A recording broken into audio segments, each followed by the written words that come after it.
So the first thing you do is when you get to is clean your cabbage up. These are little tiny cabbages, but we got a whole bunch of them out in the garden. So what you want to do after you clean it is you take off the outside layers. Save these, you're going to need them for later.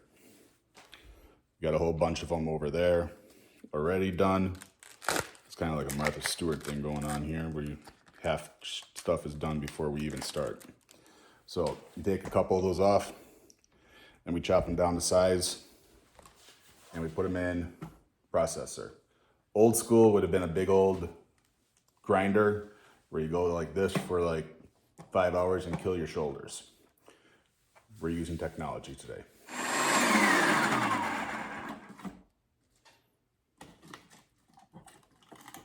So once she grinds that all up and cuts it all up and slices it with the food processor, we are then going to put it in a mixing bowl and then add the pickling salt.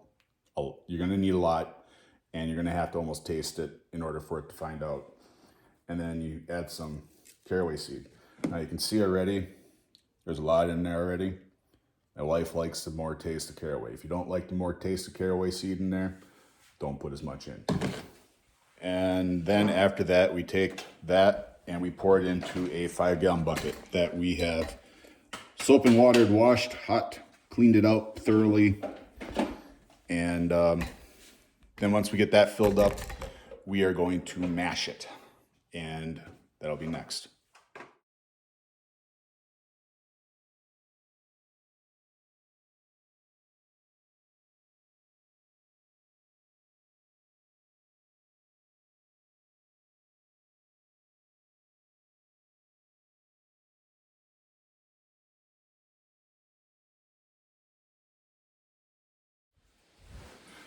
Okay, so we got a full bucket now of shredded cabbage along with the caraway seed and salt. So it's already been kind of getting a little mushy in there. I can kind of hear some water sloshing from the salt drawing out the water from the cabbage. So now what we do is we take one of these. This thing's probably good 60, 70 years old, but we use it to mash the sauerkraut.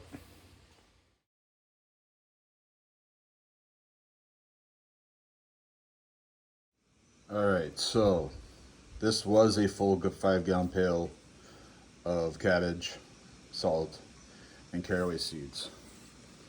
As you can see now, it's about a little better than half full, but you can see all that liquid coming out, and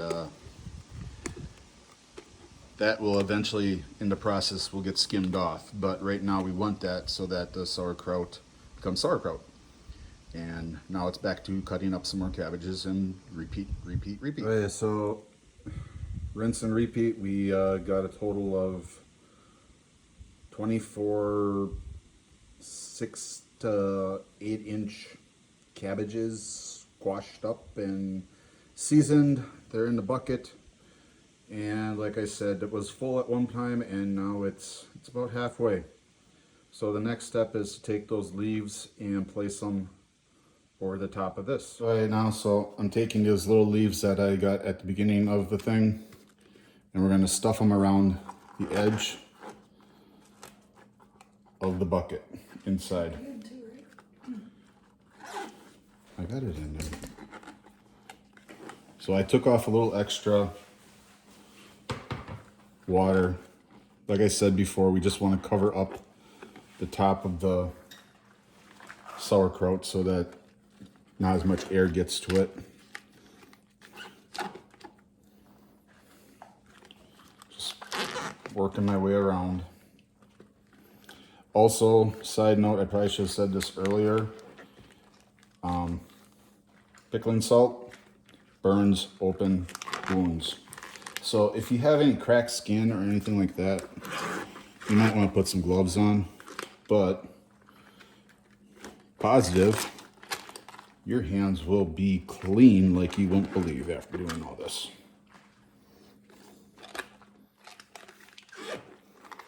So we just keep layering it up over the top.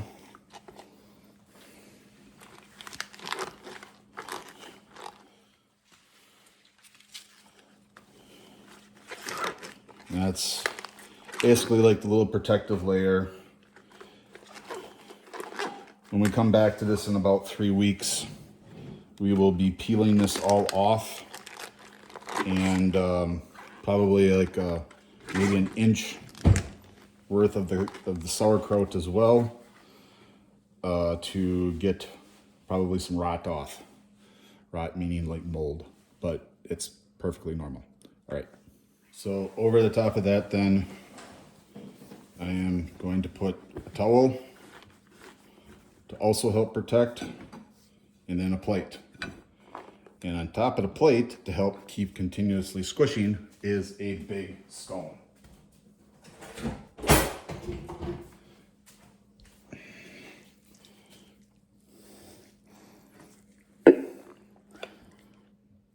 All right, and that is our setup. Now this is going to go into our sunroom on 2 pieces of wood, so it's not directly on the floor, so it's got air circulating on all sides of it. Doesn't have to be in direct sunlight or shadow. It just has to stay at a warmer temperature for about 3 weeks. Okay, so after about 3 or 4 weeks of it sitting in the pails, I took the stones off the top that put the weight on it. Now this is what we got. Very hard, looks moldy, that's normal.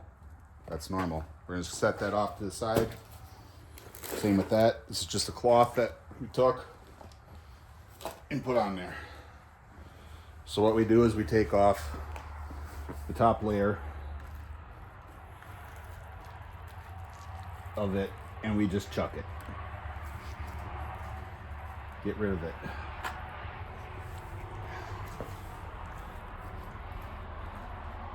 And underneath, you got good sauerkraut then.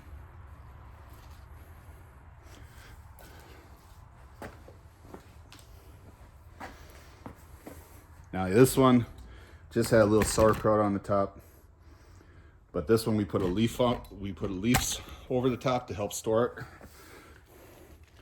And by doing that, we actually save more of the sauerkraut, because then the leaves are used as the barrier to the outside instead of the sauerkraut itself. So yeah, I'm probably losing about 1 meal worth of sauerkraut here altogether, but I got, after it sat and got squished for, like I said, about 3 or 4 weeks, these 2 5-gallon pails were actually full at the time being at the start, and now as you can see, one's barely half full and the other one's about 3/4 full. After that, take yourself a baggie. If you got a refrigerator system, some people could just put it in a can. You can put it in cans too and put it on your shelf, but make sure you stuff it all the way up to the top. From my understanding, I've always froze them, so my hands are washed, obviously, ahead of time.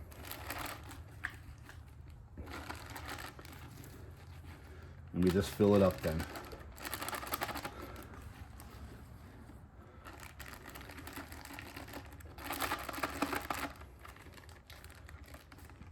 And there you go. That's homemade sauerkraut. 3 ingredients is salt, cabbage, and caraway seeds. My name is Andy Heswold. Thank you very much. Enjoy.